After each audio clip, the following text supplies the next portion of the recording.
O episódio de hoje é sobre o encontro do profeta Elias com o jovem rei Acasias, narrado em 2 Reis 1. É uma história de confronto entre a arrogância humana e o poder divino, entre a negligência espiritual e a fidelidade de um servo que ouvia a voz de Deus mesmo em tempos de hostilidade. Tudo começa em Samaria, capital do reino do norte de Israel, onde o trono era ocupado por Acasias, filho de Acabe e Jezabel. O palácio ainda carregava os vestígios da idolatria de seus pais: altares a Baal, sacerdotes estrangeiros, imagens de madeira e pedra. Acasias cresceu envolto nesse ambiente e herdou das gerações anteriores o orgulho de um coração endurecido. Certo dia, subindo para o terraço de seu palácio, Acasias se apoiou em uma grade enferrujada e caiu violentamente para dentro do pátio. A dor o dominou.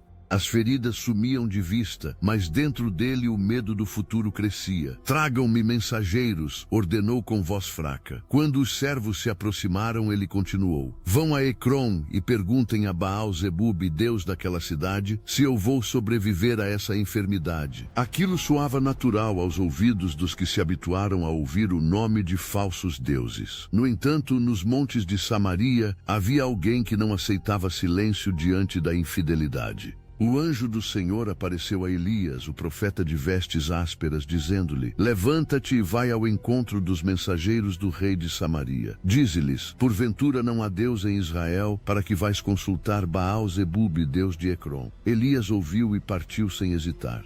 As colinas o conheciam pelo passo firme, pela solidão serena de quem testifica a verdade. Quando os mensageiros se aproximavam pela estrada, Elias ergueu a mão e os deteve. O sol se refletia em seus olhos como se carregasse a luz do próprio juízo divino. "Para onde vocês vão?" perguntou o profeta. Um deles respondeu: "O rei caiu e está doente. Vamos consultar o Deus de Ecrom para saber se viverá." Elias respirou fundo e falou com autoridade: "Assim diz o Senhor: acaso não há Deus em Israel? Portanto, vocês dirão ao rei que ele não sairá do leito em que se encontra, antes certamente morrerá." Os mensageiros se entreolharam, hesitantes. Aquele homem de aparência rude falava com uma convicção que os desarmava. Sem ousar questionar, voltaram a Samaria. Quando entraram novamente no palácio, Acasias, surpreso com a brevidade da viagem, perguntou: "Por que voltaram tão depressa?"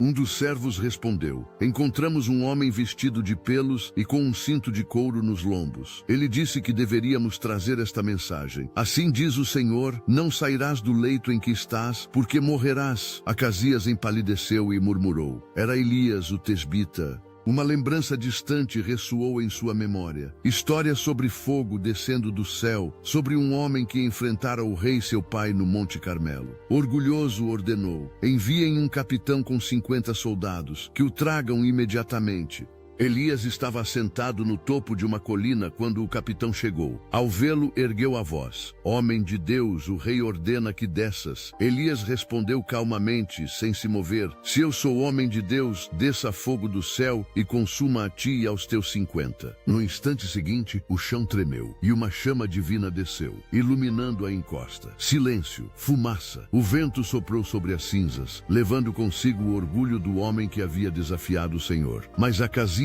não se abateu. Enviou outro capitão com mais 50.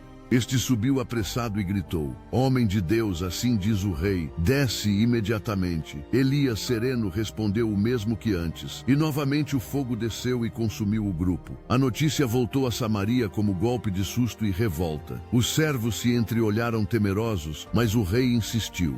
Mandou um terceiro capitão com seus homens. Somente esse, aprendendo com as tragédias anteriores, subiu tremendo, aproximou-se de joelhos diante do profeta e suplicou: "Homem de Deus, eu rogo a ti, poupa minha vida e a dos teus servos. Já bastam as outras mortes. Tenha misericórdia de nós."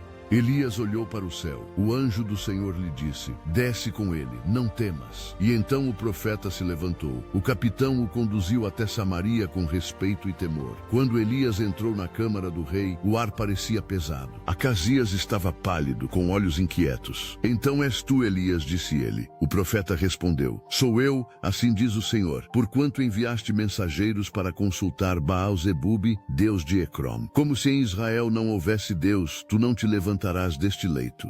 Pela primeira vez o rei não respondeu. Seu olhar se encheu de silêncio, o mesmo silêncio de quem percebe tarde demais o preço da própria rebeldia. Os dias seguintes foram de agonia. Acasias definhou, cercado por uma corte tão impotente quanto ele.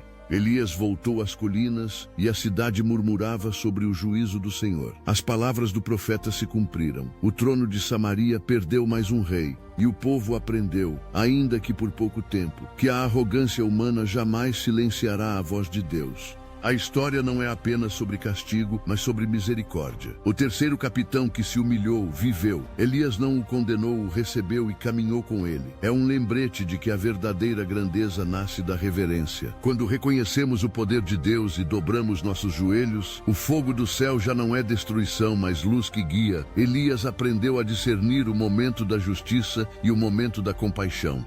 E naquele gesto de humildade que o soldado demonstrou, o próprio Deus ensinou que a fé abre caminhos onde o medo fecha portas. Hoje também vivemos dias de Acasias. Muitos confiam em ídolos modernos, poder, riqueza, visibilidade e relegam o Criador ao esquecimento.